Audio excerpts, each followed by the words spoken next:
नमस्कार मित्रों। हमने इम्यूनिटी के बारे में बहुत कुछ सुना और जाना। कोरोना वायरस ने कुछ सिखाया हो या नहीं सिखाया हो, यह इम्यूनिटी के बारे में बहुत कुछ हमें ज्ञान दे गया। आज हम टीवी में भी ऐड देखते हैं, विज्ञापन आते हैं, तो उसमें हर एक विज्ञापन में इम्यूनिटी शब्द जरूर जुड़ा हो, चाहे वो टूथपेस्ट का ऐड हो, चाहे वो आपका किसी खाने के तेल का ऐड हो या आपके किसी अन्य विज्ञापन हो। हर एक कोई इम्यूनिटी बढ़ाने में लगा पड़ा है। शायद हमारा अच्छा इम्यून सिस्टम कोरोना से लड़ने में हमारी मदद करता है। हम नेट पे लगातार सर्च करते हैं कि हम अपने इम्यून सिस्टम को कैसे बेहतर कर सकें, लेकिन कभी हमने सोचा है कि हमारा इम्यून सिस्टम कमजोर ही क्यों हो रहा है, या हमें कैसे पता चलेगा कि हमारा इम्यून सिस्टम कमजोर है। तो आज की वीडियो हमारी इसी के बारे में है कि क्या ऐसे लक्षण हैं जो हमें यह बता सकते हैं कि हमारा इम्यून सिस्टम कमजोर है, या हमारा इम्यून सिस्टम कमजोर कैसे हो रहा है। तो वीडियो को आगे बढ़ाने से पहले आपसे अनुरोध है कि जिन्होंने अभी तक चैनल को सब्सक्राइब नहीं किया तो प्लीज सब्सक्राइब करें, वीडियो को लाइक और शेयर करना ना भूलें, क्योंकि मित्रों आपका ही एक अहम योगदान है ज्ञान को आगे प्रसारित करने का। तो प्लीज वीडियो को आगे शेयर करें। तो आगे आइए हम जानते हैं हमारा science of week immune system. जो पहला हमारा टॉपिक है वो ऐसे क्या संकेत हैं जो हमें प्रदर्शित करते हैं कि हमारा इम्यून सिस्टम कमजोर है। तो पहला जो संकेत है वो है frequent infection and longer healing time. मतलब अगर हमने देखा कि हम मौसम के बदलते मिजाज के साथ हम सर्दी जुकाम से आसानी से ग्रसित हो जाते हैं। मतलब हम वर्ष के कई बार हम देख रहे हैं कि वर्ष में कई बार हम संक्रमित, मतलब क्या माना जाता है कि अगर we are getting thrice infection per year with cold, it indicates that our immune system is weak. मतलब अगर हम वर्ष में 3 या 4 बार जुकाम से ग्रसित होते हैं तो यह सबसे बड़ा संकेत बिंदु है कि हमारा इम्यून सिस्टम कमजोर है। इसी तरह हमने देखा कि हीलिंग टाइम, अगर मान लो हमें कोई कट या वुंड्स होते हैं, जख्म होता है और उसको भरने में एक नॉर्मल समय से ज्यादा समय लग रहा है, तो यह भी एक संकेत है कि हमारा इम्यून सिस्टम कमजोर है। अकॉर्डिंग टू एक्सपर्ट, मैं पढ़ना चाहूंगा, according to expert, if you tends to catch cold more than 3 times a year and you take longer time than a usual to recover from common cold, it indicates that you have a weak immune system. यही हमारा जख्मों के साथ है कि अगर जो wounds है वो काफी समय लग रहे हैं भरने के लिए, तो हमारा इम्यून सिस्टम कमजोर है। दूसरा हमने देखा एक्सेसिव टायर्डनेस। हमने देखा कि थकावट, शरीर थका महसूस होना। अगर हम अच्छी निद्रा भी ले रहे हैं, अच्छी नींद के बाद भी हमारा शरीर थका हुआ महसूस हो रहा है, टायर्ड महसूस हो रहा है, तो भी हम कह सकते हैं कि हमारा इम्यून सिस्टम कमजोर है। एक और मैं बताऊंगा, American academy of allergy, asthma and immunology, यह कहता है कि अगर हम वर्ष के 2 बार कोई एंटीबायोटिक कोर्स लेते हैं, मतलब हमें 2 बार एंटीबायोटिक कोर्स लेने की अगर आवश्यकता पड़ती है, तो हम कह सकते हैं कि we are suffering from immuno deficiency disorders. मतलब हमें इम्यूनो डेफिशिएंसी डिसऑर्डर से हम ग्रसित हैं, मतलब हमारा इम्यून सिस्टम कमजोर है। इसी तरह हमने देखा टायर्डनेस, थकावट का भी वही रोल है। हम चर्चा करेंगे हम सोते क्यों, हमारी नींद ही हमें क्यों आवश्यक क्यों है। हमने देखा जब हम सोते हैं तो हमारे शरीर की सबसे मिनिमम एनर्जी एक्सपेंस होती है। जैसे हम कोई भी काम करते हैं तो हर एक काम के लिए हमें बॉडी की एनर्जी को रिक्वायर्ड होती है। सोते वक्त सबसे कम एनर्जी एक्सपेंस होती है, तो वो जो एनर्जी हम बचा रहे हैं वो रोगों से लड़ने के लिए वो एनर्जी यूज अप हो जाती है। इसीलिए हीलिंग, मतलब हम रोग से जल्दी उभर पाते हैं अगर हम बेड रेस्ट पे जाते हैं या प्रॉपरली आराम लेते हैं। लेकिन अगर आराम लेने के बाद भी हमारा शरीर थका है तो वो सूचित है कि हमारा इम्यून सिस्टम वीक है। थर्ड है स्टमक इश्यूज। स्टमक इश्यूज हमने देखा कि एक आपको पढ़ के सुनाना चाहूंगा। According to John Hopkins University, a big part of our immune system lies in our gut, मतलब हमारी आंत में इम्यून सिस्टम का रहस्य छुपा हुआ है। मतलब हमारे इंटेस्टाइन में हमने देखा कि देयर आर गुड बैक्टीरियाज। ये गुड बैक्टीरियाज क्या करते हैं, ये फूड को डाइजेस्ट करने में हेल्प करते हैं। इवन ये देखा गया है कुछ बैक्टीरियाज इम्यून सेल्स का निर्माण करते हैं और साथ साथ कुछ ऐसे सब्सटेंस क्रिएट करते हैं कि जो हमारी इम्यूनिटी को इंक्रीज करते हैं। अगर इस इंटेस्टाइन में, आंत में किसी प्रकार का इम्बैलेंस क्रिएट हो रहा है तो वो हमारा इम्यून सिस्टम को खराब कर सकता है।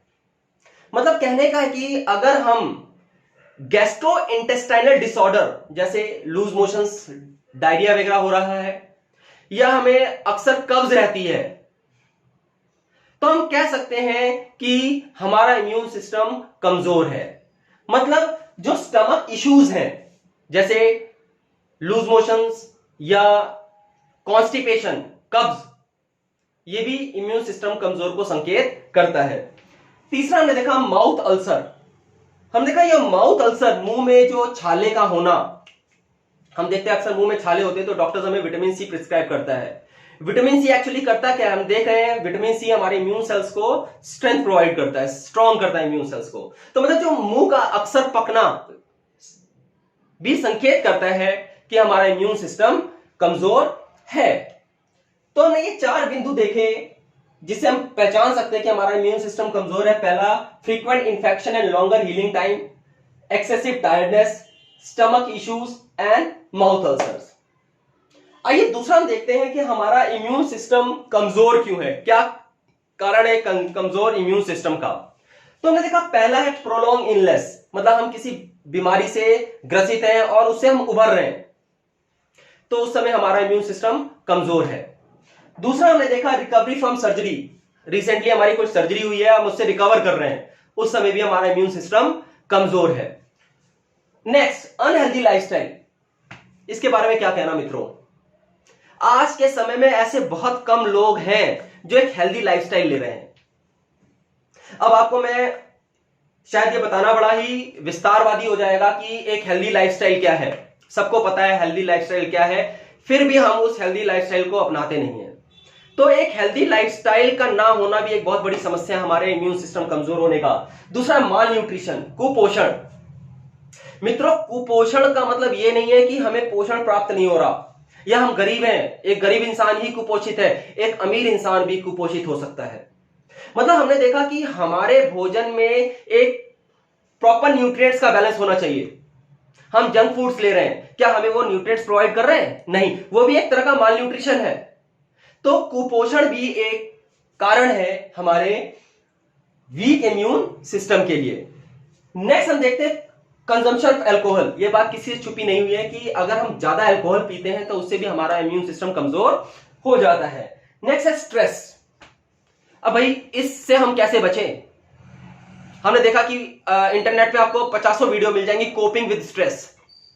हम स्ट्रेस से कैसे उभरे, वो तो हमारे हाथ में, हमारी मनोशक्ति, हमारी विल पावर पे डिपेंड करता है कि हम अपने स्ट्रेस को, एक छोटे से बच्चे से लेके एक बुजुर्ग तक स्ट्रेस में है।